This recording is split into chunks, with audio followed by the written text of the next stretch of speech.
Depuis, le dernier décaissement que nous avons reçu, c'était pour septembre 2022. J'ai dit le mois de septembre. Oui. Nous sommes en mars. Donc depuis octobre, oui, nous n'avons pas reçu, pas seulement les frais de fonctionnement, mais même les frais des opérations, rémunération.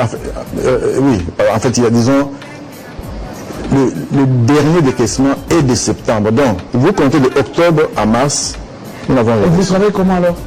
Vous savez, pour le moment, par exemple, les fonds que nous avons reçus pour les scrutins, nous les avons épuisés pour l'enrôlement des électeurs. Donc, c'est ça. Donc, est-ce que vous savez, le peuple nous écoute? Oui, mais le ministre des Finances, Kazadi Nicolas, dit que lui, il a provisionné, il a de l'argent pour les élections, il n'y a pas de souci. Vous, depuis le 20 septembre, vous n'avez pas de l'argent pour les opérations. Qui bloque cette fois-ci le processus? Bon, nous sommes les bénéficiaires, les récipiendaires de cet argent. Nous ne faisons que l'attendre. Et il y a beaucoup d'activités qui sont en difficulté. Nous sommes carrément en cessation de paiement. Et nous nous disons que certainement le gouvernement a des difficultés. Et nous savons que nous sommes sur... Pourquoi les difficultés? Nous avons 14 milliards. Nous savons que nous sommes sur sa liste de priorités. Et qu'à un moment ou à un autre, on aura l'argent, mais ça commence à nous poser des sérieuses difficultés. Mais est-ce que vous faites pression sur Nicolas Kazadi pour qu'il vous paye, ou plutôt qu'il vous paye, qu'il débloque cet argent, parce que les processus en dépendent? Faut-il faire pression? Tout le monde sait que les élections, c'est cette année. Oui. Donc, on a écrit au Premier ministre, mais il n'y a pas lieu de faire pression. Mais, président Kadima, il y a eu...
Le dernier décaissement que nous avons reçu, c'était pour septembre 2022. J'ai dit le mois de septembre. Oui. Nous sommes en mars. Donc depuis octobre, oui, nous n'avons pas reçu, pas seulement les frais de fonctionnement, mais même les frais des opérations, rémunération.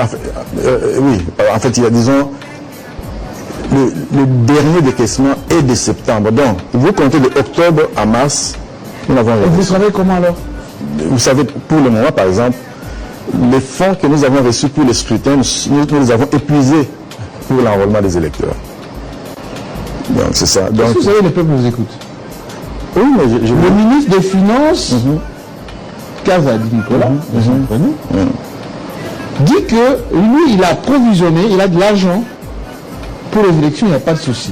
Vous, depuis le 20 septembre, vous n'avez pas de l'argent pour les opérations. Qui bloque cette fois-ci le processus? Bon, nous sommes les bénéficiaires, les récipiendaires de cet argent. Nous ne faisons que l'attendre. Et il y a beaucoup d'activités qui sont en difficulté. Nous sommes carrément en cessation de paiement. Et nous nous disons que certainement le gouvernement a des difficultés. Et nous savons que nous sommes Pourquoi les difficultés? Nous avons 14 milliards. Nous savons que nous sommes sur sa liste de priorités et qu'à un moment ou à un autre, on aura l'argent, mais ça commence à nous poser des sérieuses difficultés. Mais est-ce que vous faites pression sur Nicolas Kazadi pour qu'il vous paye, ou plutôt qu'il vous paye, qu'il débloque cet argent parce que les processus en dépendent? Faut-il faire pression? Tout le monde sait que les élections, c'est cette année. Oui. Donc, on a écrit au Premier ministre, mais il n'y a pas lieu de faire pression. Président Kadima. Entre des gens en train de s'enrôler à la maison. Dites-moi, Jean-Marie, si vous vous enrôlez frauduleusement, pourquoi vous allez vous filmer? Entre nous, vous êtes en train de frauder. Et vous allez vous faire enrôler, regardez, je suis en train de frauder. Est-ce que ça se fait? Ça, c'est, on nous torpille. On veut donner aux gens l'impression que le processus n'est pas contrôlé, qu'il s'agit d'un processus frauduleux. En fait, il y a des gens qui ont décidé de discréditer. Est-ce qu'il y a une dynamique qui... C'est quoi? C'était la première fois qu'on ait ce qu'on appelle une alternance pacifique. Le président Mobutu a remplacé le président Kasavubu. Il n'y a jamais eu de remise en prise. Non. Le président Laurent Kabila remplace le président Mobutu. Pas de remise en prise. Ils ne se sont jamais vus. Et Nang a permis...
On dirait que l'Angleterre, Bana ya Kimbangu.